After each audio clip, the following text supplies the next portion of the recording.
We are living a change of age, not a time of changes.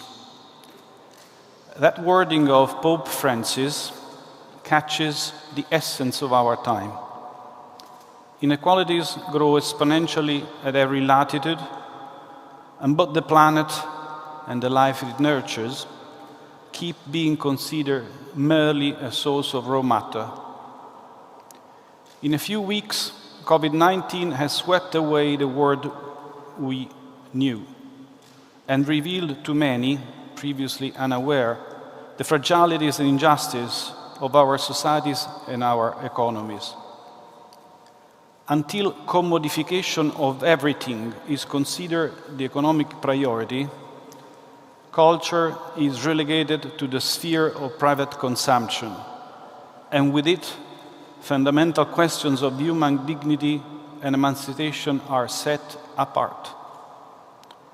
Therefore, in this condition, cultural contribution to human and sustainable development continue to be underestimated, and equity, justice, and human rights will be further threatened. More than half of the world's population lives in urban spaces that are also the center of the greatest innovation. Until the local government are entrusted with the necessary tools and powers to guarantee the right to the city, that's to say, the right to the community to determine how to use its resources as a social formation on principles of social justice, equity, democracy, and sustainability, then no equality in rights and dignity can be achieved. Global action are much needed. Thus, multilateralism must be reinforced, and most importantly, cities and local government need to play a much greater role in the global governance, as the draft report of UCLG on the UN 75 consultation illustrates. We shall change. We shall change swiftly, even if it takes decades. And the billions whose destiny is to be part of this change must see their rights to the necessary cultural and social capabilities fulfilled. That's the underlying necessity and purpose of the Charter we are discussing here. The choices we are making at this time of transition will impact on the living condition of all living beings on the planet. We know that, but we often look away, fearing to bear the responsibility deriving from this awareness. In the aftermath of the horrors of the Second World War, having pondered the conditions that made them possible, citizens, thinkers, and leaders faced gigantic challenges. A time transition like the one we are living now through. They recognized that protection and fulfillment of human rights were essential both to human emancipation and social cohesion, and ultimately to a healthy, just, peaceful, and prosperous human community. If peace and prosperity gave them their compass bearing in a change of times, sustainability, which implies human dignity for all and careful respect of the nature, must be ours today. The Article 27 of the Declaration of Human Rights is not an afterthought. It is the right that secures all the others. It states, and I quote it, "Everyone has the right freely to participate in the cultural life of the community, to enjoy the arts, and to share in scientific advancement and its benefit." Seeing this principle as a polestar on the way to sustainable development, several months ago, the City of Rome and UCLG Committee of Culture began a local global process of reflection on people's participation in cultural life. Participation, freedom, and cultural life of the community are the key words, clear words, and their implications have extensive impact, including on the very regeneration of the physical and social spaces. that can be seen, understood, and influenced, perhaps more than anywhere, in cities and by their communities and government choices. Despite the apparent simplicity, the preamble and principle we share today have far-reaching ambitions and hold multiple layers of meaning for the cities and the people who choose to act on this vision. The Charter of Rome aims to influence global debates about development, citizenship, and democracy.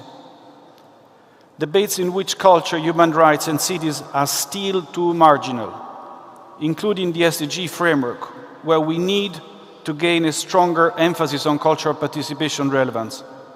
It aims as well to provide local authorities, culture operators, private sector actors, and citizens with ideas, criteria, and tools to support local action, participatory processing, and exchanges aimed at developing common values, respecting local cultures and conditions. It aims to inspire and commit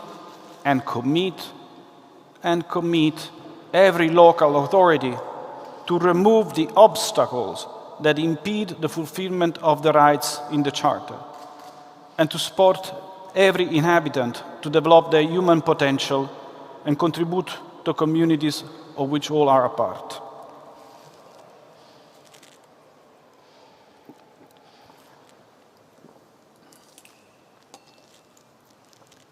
The Charter acknowledges that the people are the city. It acknowledges, therefore, that cities are social formation, not just physical space, shaped by their inhabitants'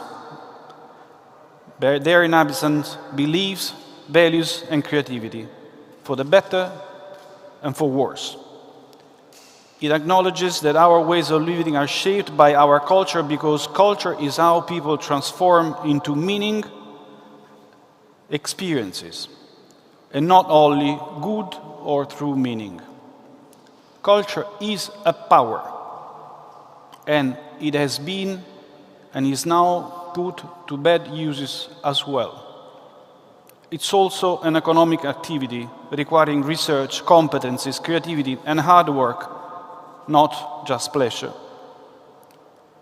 Culture is everything we do beyond survival and everything we do to enrich our lives, states the Charter.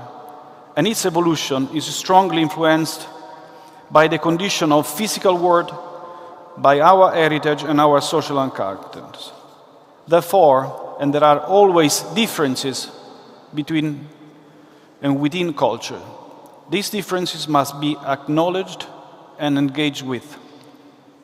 The Charter addresses strong words to public authorities as well. I quote, "National and local government have legal duties in respect of participation in culture, enshrined in the Universal Declaration of Human Rights and other international treaties and conventions. Together with every player, they must put in place effective policies and adequate resources to meet those obligations, or their promises are mere rhetoric." The initiative, which second stage we are launching today, is proudly developed, as I said before, by Roma Capitale and CUC Culture Committee. The text we are sharing is the result of a process of consultation lasting several months during the toughest period of the pandemic first wave. It involves a group of 45 cities from every continent, tens of international networks and experts, and a dedicated drafting committee with the essential support of mine and UCLG team. To each and all, and some of them are physically here, others online, we owe true gratitude. My warm feelings and thanks are deep and sincere. Together with the platform at www.2020romecharter.org is offered as the basis of and the launch of a globally relevant debate. We will ensure that this exchange is genuinely global, inclusive of all marginalized voices and culture, and avoiding, and I underline, any kind of geographical centrism. Only so, we are aware, it will strengthen international institutions, programs, and policies related to the place of culture in development. To the EU CLG leadership, who embraced the initiative and brought it at the highest level of its decision-making. To the mayors, to my mayor, that supported the processes. To the UN, the European Union, and international organizations that opened the door to discuss the Charter. To the media that are observing and reporting. To the 1,000 practitioners, workers, and activists that are looking at the initiative with interest and hope, thanks. Thanks by me and by all those that worked at the Charter. COVID-19 taught us that financialization of the global economy is not compatible with the human rights we treasure, nor with the sustainability we need to survive on this planet. With the challenges that provokes a crisis brings the responsibility, not the opportunity, the responsibility to think beyond the existing. If some good can come from COVID-19, it will be because we have been brave enough to imagine different, better, more sustainable ways of living together, where kindness and dignity replace meanness, anger and spite. And mostly, because we won't stop doing so after the health emergency is over. Cities are central to this challenge. Cultural participation is both necessary and instrumental to equity, justice, and human dignity. In a word, it is essential to every city's sustainable development. We will serve this endeavor, and we invite you all to join us all on that. Thank you.